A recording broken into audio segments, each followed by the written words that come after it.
নমস্কাৰ বন্ধু বান্ধৱীসকল, আপোনালোকক স্বাগতম জনাইছোঁ আমাৰ চেনেল আসাম জব এণ্ড কেৰিয়াৰলৈ। যদি আপোনালোকক ভিডিঅ'টো ভাল লাগে তেনেহ'লে আপোনালোকে লাইক এণ্ড ছাবস্ক্ৰাইব কৰি আমাক উৎসাহিত কৰিব নাপাহৰিব। তেনেহ'লে বলক বন্ধুসকল, আজিৰ এই ভিডিঅ'টো আমি আৰম্ভ কৰোঁ। আজি প্ৰথমটো খবৰ হৈছে বন্ধুসকল, জাষ্টিছ ফৰ জুবিন গাৰ্গ। জুবিন গাৰ্গক ন্যায় দিবই লাগিব, মুখ্যমন্ত্ৰীৰ অপেন চেলেঞ্জ। মুখ্যমন্ত্ৰী হিচাপে নহয়, অনুৰাগী হিচাপে নামিছোঁ জুবিনক ন্যায় দিয়াৰ সংগ্ৰামত।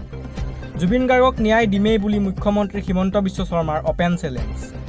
আমি জুবিন গাৰ্গকো ন্যায় দিম, লগতে অসমৰ জাতি মাটি ভেটি ৰক্ষাৰ স্বাৰ্থত অকান্ত সংগ্ৰামত নিয়োজিত হৈ থাকিম।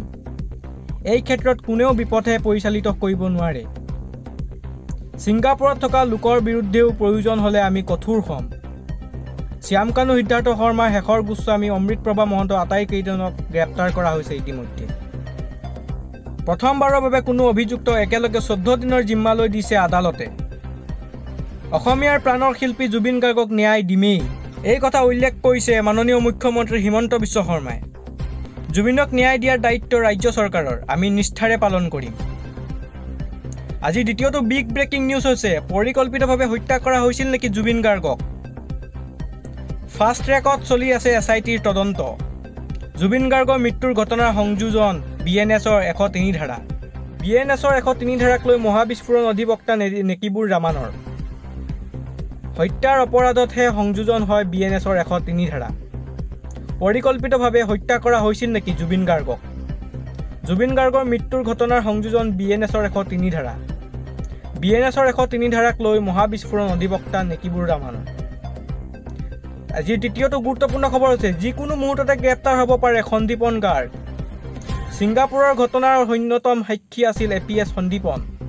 জুবিন গাৰ্গৰ মৃত্যুৰ সময়তো কাষতে আছিল সন্দীপন। য়ট পাৰ্টিৰ সময়তো ছিংগাপুৰত সন্দীপন গাৰ্গ উপস্থিত আছিল। ইতিমধ্যে সন্দীপনক মাৰাথন জেৰা চলাই আছে SITৰ দলে। জুবিন গাৰ্গৰ সৈতে একেলগে সাঁতুৰি আছিল সন্দীপন। ইতিমধ্যে সন্দীপনৰ বাহিৰে আটাইকেইজনক গ্ৰেপ্তাৰ কৰিছে CIDয়ে। যিকোনো মুহূৰ্ততে গ্ৰেপ্তাৰ হ'ব পাৰে সন্দীপন গাৰ্গ। ছিংগাপুৰৰ ঘটনাৰ অন্যতম সাক্ষী আছিল APS সন্দীপন। আজিৰ তাৰ পাছৰ গুৰুত্বপূৰ্ণ খবৰটো হৈছে, জেৰাত SITক নতুন তথ্য প্ৰদান শেষৰৰ।